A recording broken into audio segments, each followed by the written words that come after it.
Hi, I'm Phyllis. My website is southernfrugal.com.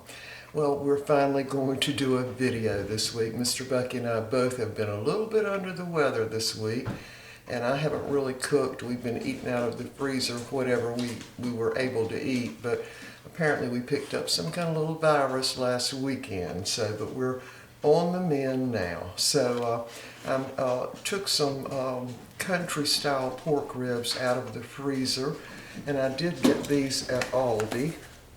That's what they look like now. I like country ribs with the bone in them, but I'll just take whatever I could get, I guess. So these do have a little bit of a solution on them. Let me see, that's the solution is water, salt, sodium, and potassium phosphates, and ascorbic acid.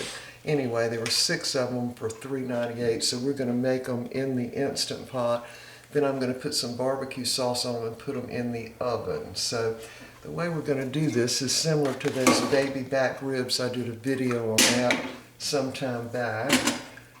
My coordination is not real good yet. Alright, so we're going to use 2 cups of apple juice, and we're going to use a couple of splashes of, and I'm just using the Mott's, the kind that doesn't have sugar in it, and we're going to use a couple of splashes of vinegar.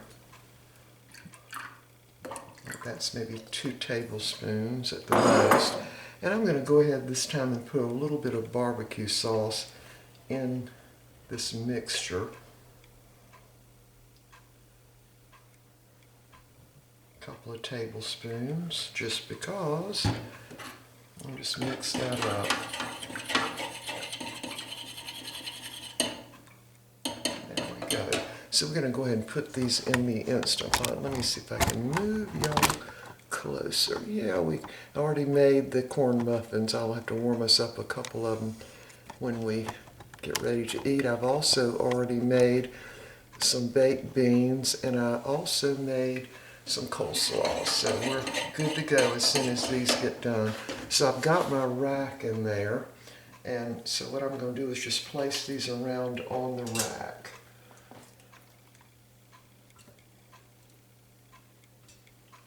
And kind of standing them up really in there. So this would definitely be enough for 4 people and possibly 6 people. Just position them in there. And then I'm just simply going to pour this little mixture of apple juice, barbecue sauce, and a little bit of vinegar right over the top of them. That, and then we're just going to put the lid on and decide what setting we want.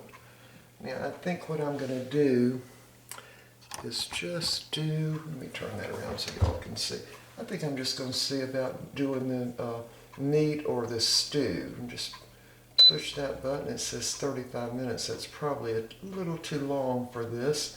So why don't we just lower it to 30 minutes. That will certainly do it. And after they finish cooking, I'm going to put some barbecue sauce on them and put them in the oven. Alright, so we'll just wait till that starts getting hot. And let me back y'all up a little bit now. So, the other day,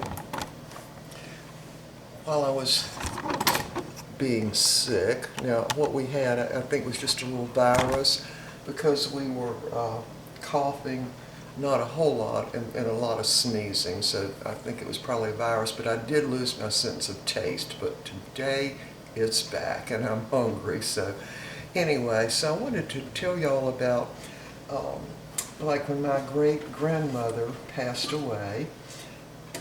Let's see, I was probably about 8, maybe 9 years old.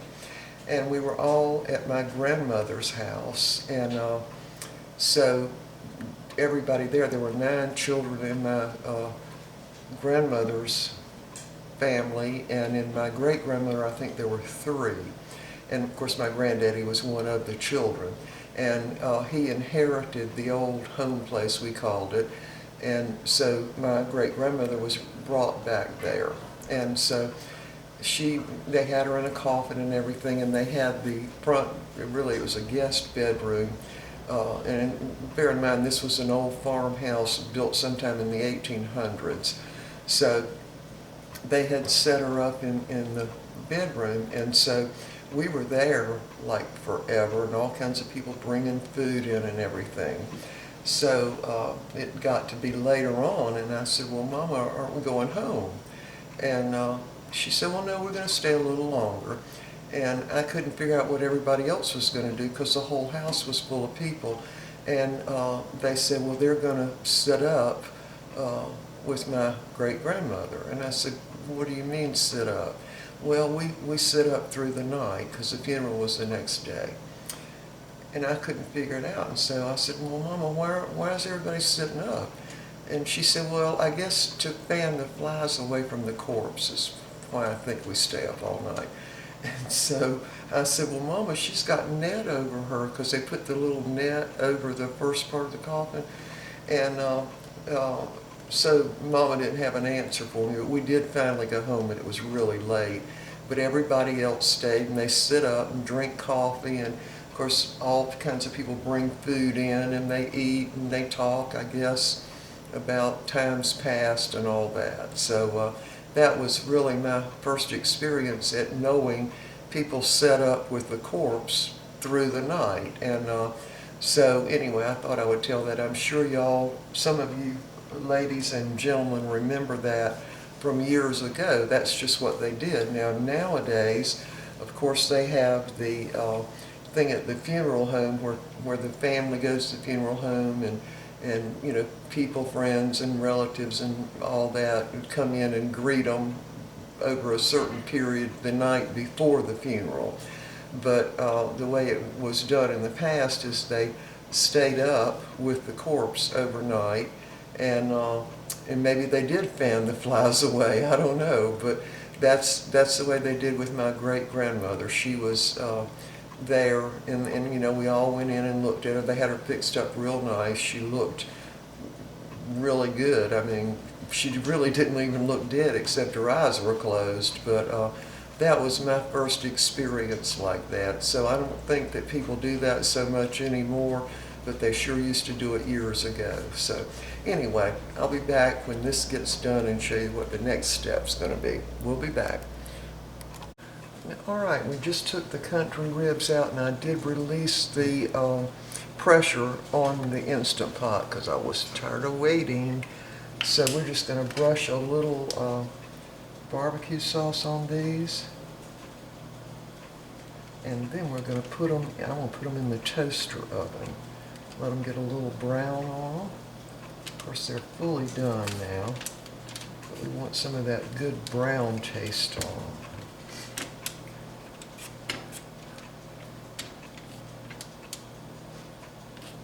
On the sides too, kind of separate them a little bit. Yeah, so these are going to be very lean, but they should taste like barbecue. All right, y'all, when we get this probably in the toaster oven, I have it on broil and bake, probably, I don't know, 5 or 10 minutes, and then we're going to put everything on the plate. Now, let me move this back. All right, so I have made baked beans, and this time, let me see where they are. Hold on.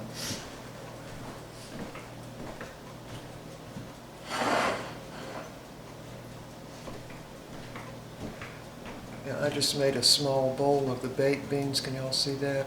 So this time I put some of the French fried onions on them. Some that I had left, I just put them in the freezer, I think from Thanksgiving. And I just wanted to get rid of them, so I put them on the top of the baked beans. Now, I have got a video on the baked beans, and I think I got a video on the coleslaw too. I will list that down below, okay? So if y'all are interested in looking at those two videos, you'll know how to make this. All right, y'all, we're going to get this on the plate in probably about 10 minutes. We'll be back. All right, we are ready to eat. There are the ribs, And there's baked beans. Now I did put the French fried onions on them just to be able to use that up. There's the coleslaw, which I ground up a little too much in the Vitamix. And of course we've got a muffin, cornmeal muffin with butter. There's my plate. I didn't take out as much for me because I don't have my taste back as much as I thought. All right, y'all, we will see y'all next time. Probably not until next week because we need to kind of get over our little virus. All right, bye for now.